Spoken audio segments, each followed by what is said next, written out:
భరతుడికి తర్వాత యువరాజు పట్టాభిషేకం జరిగింది. జై శ్రీరామ్. శ్రీరామ కథ 95వ భాగం. మూలం శ్రీ వాల్మీకి మహర్షి రామాయణం. సంకలనం మక. అప్పుడు భరతుడు శిరస్సున అంజలి గట్టించి రాముడితో, మా అమ్మ అయిన కైక ఆనాడు 2 వరాలు కోరింది. ఇక్ష్వాకు వంశంలో పెద్దవాడిగా పుట్టి రాజ్యం పొందడానికి సమస్త అర్హతలు కలిగిన ఉన్న నువ్వు తండ్రిని సత్యమునందు నిలబెట్టడం కోసం రాజ్యాన్ని విడిచిపెట్టి వెళ్ళిపోయావు. నీ పాదుకలను న్యాసంగా ఇచ్చి నన్ను రాజ్యం చేయమన్నావు. నువ్వు నాకు రాజ్యాన్ని ఎలా ఇచ్చావో అలా ఆ రాజ్యాన్ని తీసుకొచ్చి నీ పాదాల దగ్గర పెట్టేస్తున్నాను. నీకు ఉన్నదానిని నాకు ఇచ్చి నేను దానిని అనుభవిస్తుంటే చూసి నువ్వు మురిసిపోయావు.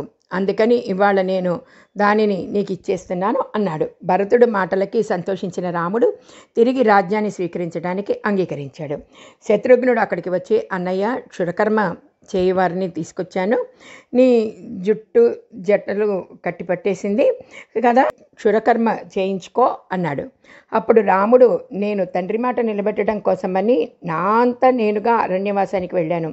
కానీ తండ్రి ఆజ్ఞాపించకపోయినా నాయందున్న ప్రేమ చేత స్వచ్ఛందంగా తనంత తాను దీక్ష స్వీకరించి నా పాదుకల్ని తీసుకెళ్లి సింహాసనంలో పెట్టి 14 సంవత్సరాలు రాజ్యమునందు మమకారం లేకుండా పరిపాలించిన భరతుడు ముందు దీక్ష విరమణ చేసి స్నానం చేస్తే అప్పుడు నేను దీక్ష విరమిస్తాను అన్నాడు. భరతుడు, శత్రుఘ్నుడు, సుగ్రీవుడు, విభీషణుడు క్షురకర్మ చేయించుకుని మంగళ స్నానం చేశాక రాముడు క్షురకర్మ చేయించుకుని మంగళ స్నానం చేశాడు.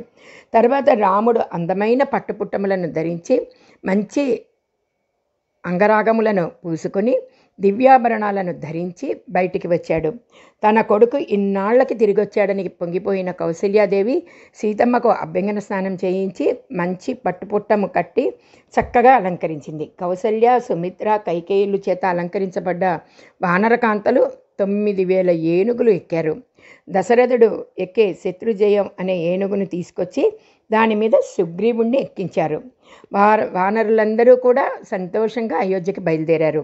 సూర్యమండల సన్నిభమైన రథాన్ని రాముడు ఎక్కాడు. ఆ రథం యొక్క పగ్గములను భరతుడు పట్టుకుని నడిపించాడు. లక్ష్మణుడు 100 తీగలు కలిగిన తెల్లటి గొడుగుని పట్టాడు. ఒక పక్క శత్రుఘ్నుడు, మరొక పక్క విభీషణుడు వింజామరలు వేస్తున్నారు.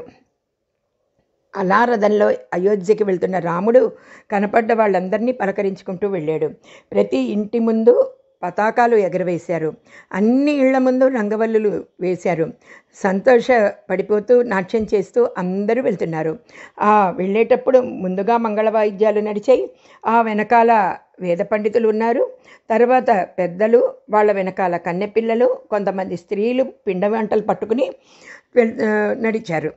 మార్గమధ్యంలో గంధపు నీరు జల్లుకుంటూ వెళ్ళారు. ఆ తర్వాత సుభాసినులైన స్త్రీలు చేతులతో పువ్వులు, పసుపు, కుంకుమ పట్టుకుని వెళ్ళారు. వశిష్ఠుడు, జాబాలి, కాశ్యపుడు, గౌతముడు మొదలైన ఋషులందరూ వచ్చారు. అలా అందరూ కలిసి అయోధ్యకు చేరుకున్నారు. ఆ రాత్రికి అయోధ్యలో గడిపాక మర్నాడు రాముడికి పట్టాభిషేకం. 4 సముద్ర జలాలు, 500 నదుల నీళ్ల జలాలని వానరాలు తీసుకొచ్చాయి. ఇంద్రుడు 100 బంగారు పూసలు కలిగిన మాలని రాముడికి బహుకరించాడు. వానరాలు తీసుకొచ్చిన ఆ జలాలని రాముడి మీద చల్లి ఆయనకి పట్టాభిషేకం చేశారు. కిరీటాన్ని తీసుకొచ్చి రాముడి శిరస్సున అలంకారం చేశారు. ఆ సమయంలో రాముడు కొన్ని కోట్ల బంగారు నాణాలు, లక్షల ఆవులు, 1000 ఎద్దులు దానం చేశాడు. అప్పుడు రాముడు లక్ష్మణుడితో, లక్ష్మణ, యువరాజు పట్టాభిషేకం చేసుకో అన్నాడు.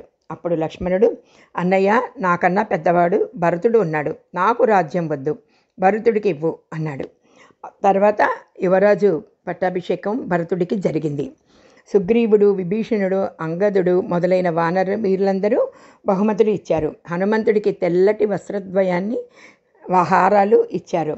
ఆ సమయంలో సీతమ్మ తన మెడలో ఉన్న ఒక హారాన్ని తీసి చేతిలో పట్టుకుంది. అప్పుడు రాముడు సీతవంక చూసి, ఈ హారాన్ని ఎవరికి ఇస్తావో తెలుసా?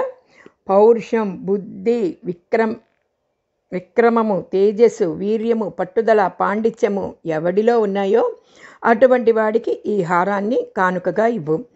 అన్నిటికీ మించి వాడు నీ ఐదోతనానికి కారణమై ఉండాలి అన్నాడు. అప్పుడు సీతమ్మ ఆ హారాన్ని హనుమంతుడికి ఇచ్చింది. అప్పుడు ఆయన ఆ హారాన్ని కన్నులు కద్దుకుని మెడలో వేసుకున్నాడు. ఎప్పుడైతే ధర్మాత్ముడైన రాముడు సింహాసనం మీద కూర్చున్నాడో అప్పుడు ఎవరి నోట విన్నా రాముడు రాముడు తప్ప వేరొక మాట వినపడలేదు. రాముడు రాజ్యం చేస్తుండగా దొంగల భయం లేదు, శత్రువుల భయం లేదు. నెలకి 3 వానలు కురిసేవి. భూమి సస్యశ్యామలగా పంటల్ని ఇచ్చింది. చెట్లన్నీ ఫలపుష్పాలతో నిండిపోయి ఉండేవి. చాతుర్వర్ణ ప్రజలు తమ తమ ధర్మాలయందు అనురక్తులై ఉన్నారు. చిన్నవాళ్ళు మరణిస్తే పెద్దవాళ్ళు ప్రేతకార్యం చెయ్యడం రామరాజ్యంలో లేదు. ఆ రాముడి పరిపాలనలో అందరూ సంతోషంగా ఉండేవారు. యుద్ధకాండము సంపూర్ణం. సశేషం. వ్యాఖ్యాత మీనా.